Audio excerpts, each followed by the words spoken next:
మాజీ మంత్రి భీమిలి అసెంబ్లీ ఉమ్మడి అభ్యర్థి గంటా శ్రీనివాసరావు కామెంట్స్. ఎన్నికల తర్వాత పోలింగ్ సరళి ఏకపక్షంగా జరిగాయి. ఇతర రాష్ట్రాల నుంచి ఓటర్లు సంక్రాంతి పండగ మాదిరిగా తరలివచ్చారు.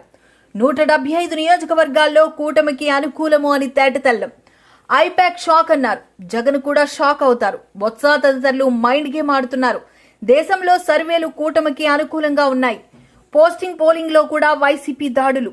పోలింగ్ బూతుల్లో దాడులు చేసిన వారిపై ఈసీ చర్యలు తప్పవు. చంద్రబాబు నాయుడు మూడోసారి సీఎంగా ప్రమాణ స్వీకారం చేస్తారు.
ఈ ప్రభుత్వానికి ఎట్టి పరిస్థితుల్లో కూడా బయట చెప్పాలన్న ఒక ఆలోచన కసి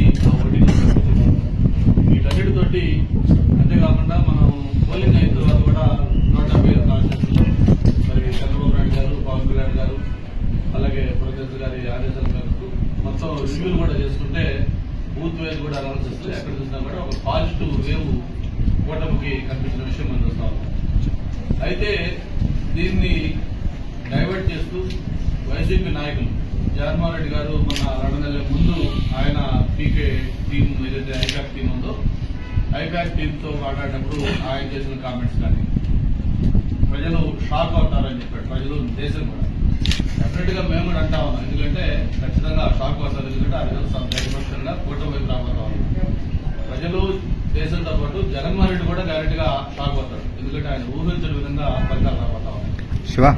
దాంతోపాటు ప్రత్యేకించి విశాఖపట్నంలో వైవి సుబ్బారెడ్డి గారు కానీ మరి అలాగే బొత్స సత్యనారాయణ గారు కానీ గత 7 రోజులుగా వాళ్ళు ఆడుతున్న మైండ్ గేమ్ చూస్తే చాలా నవ్వు వస్తా ఉంది మాకు. జూన్ 9న విశాఖపట్నంలోనే 9 గంటల 35 నిమిషాలకు ప్రమాణ స్వీకారం, అలాగే స్టేడియం పోయి ఏర్పాటు చేయడం కోసం స్టేడియం వెళ్తా ఉంటాం, అలాగే స్టార్ హోటల్స్ చేస్తామని చెప్పడం, ఇవన్నీ కూడా ఏం చూస్తామంటే అందరూ నవ్వుకుంటా ఉన్నారు. పక్క అన్ని సర్వేలు దేశంలో ఉండే ప్రెస్టీజియస్ సంస్థలు అన్ని ఆల్ సిఫారసులు మొత్తం కూడా ఎన్నికల్లో ఓటింగ్ సర్వీలు సాధించబోతా ఉంది అని చెప్పి ఒక పక్క చెప్తా ఉంటే ఓటింగ్ సర్వే చూసిన అందరూ కూడా మాట్లాడుతూ ఉంటే వాళ్ళు ఈ విధంగా డైవర్ట్ చేయడం అనేది చాలా నవ్వులాటగా అందరూ ఫీల్ అవుతా ఉన్నారు. దాన్ని ఎవరు కూడా సీరియస్ తీసుకోలేదు. చాలా చోట్ల అయితే క్యాడర్లు ఆల్రెడీ దాని మీద వాళ్ళు చేతులు ఎత్తేసేసి వాళ్ళ నాయకులు కూడా వైరల్ అయింది. ఒక ఈవీఎం మిషన్ డైరెక్ట్ గా క్యాండిడేట్ బూత్ లో వెళ్ళి ఎంత ఓపెన్ గా అతను దాన్ని ధ్వంసం చేస్తున్నాడంటే అది వాళ్ళ ఫ్రస్ట్రేషన్ వైసీపీ నాయకులు క్యాండిడేట్లకి ఆ ఫ్రస్ట్రేషన్ క్లియర్ గా కనిపిస్తా ఉంది. మరి దీని మీద ఈసీ కూడా ఖచ్చితంగా చర్యలు తీసుకుంటుంది. పోలింగ్ కూడా తాడిపత్రి కావచ్చు, పల్నాడు కావచ్చు, లేకపోతే మిగతా రాయలసీమలో మరి ప్రాంతాలు కావచ్చు. చివరికి ఒక పబ్లిక్ పల్స్ ఏంటంటే మేము కూడా మన పోలింగ్ రోజు మార్నింగ్ 7 o'clock ఓటేయడం కోసం మా ఎంఈపీ బూత్లోకి వెళ్ళి ఎందుకంటే మిగతా కాన్స్టిట్యూషన్ వెళ్ళాలి కాబట్టి వెళ్తే పబ్లిక్ మమ్మల్ని అప్పటికే 200 మంది క్యూలో ఉన్నారు. వాళ్ళందరూ కూడా క్లాస్ మీరు వెళ్ళి ఎలాంటి సభ్యులు వెళ్ళి అక్కడికి మళ్ళీ కాన్స్టిట్యూషన్ వెళ్ళాలి కదా అని చెప్పని వాళ్ళు దగ్గరుండి వాళ్ళు లోపల తీసుకెళ్లి వాళ్ళు క్యూ కాకుండా మమ్మల్ని లేదు ఉంటారంటే కూడా వద్దని చెప్పి వాళ్ళు మన దగ్గర లోపల తీసుకెళ్లి ఓటేయింగ్ పంపించారు. సేమ్ ఇన్సిడెంట్ తెనాల్లో ఎమ్మెల్యే నేను రిక్వెస్ట్ చేసి లోపలికి వెళ్తాను కూడా పబ్లిక్ ఒప్పుకోకుండా బలవంతంగా వెళ్తుంటే అతని మీద దాడి చేసి ఫిజికల్ గా అతను పెట్టే పరిస్థితి వచ్చిందంటే పబ్లిక్ మూడేంటో మనం అర్థం చేసుకోవచ్చు. కాబట్టి వాళ్ళు ఎన్ని మాటలు చెప్తే కేవలం 4వ తారీఖు దాకా వాళ్ళు ఎన్ని ప్రయత్నాలు చేసినా ఎన్ని చేసినా కూడా పబ్లిక్ తీర్పు పెట్టు ఆల్రెడీ ఫామ్ లో నిశ్చితమై ఉంది.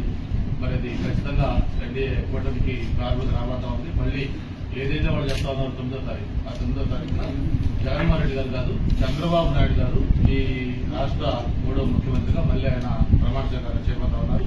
అలాగే విష్ణుకుమార్ రాజు గారు, జగన్మోహన్ రెడ్డి గారు, నేను, మన రఘు నలుగురు కూడా కంటెస్ట్ చేస్తున్నాం ఎమ్మెల్యేలుగా. నలుగురు కూడా అసెంబ్లీలో అడుగు పెట్టబోతా ఉన్నాం. దీన్ని ఘంటాపథంగా చెప్పాలి.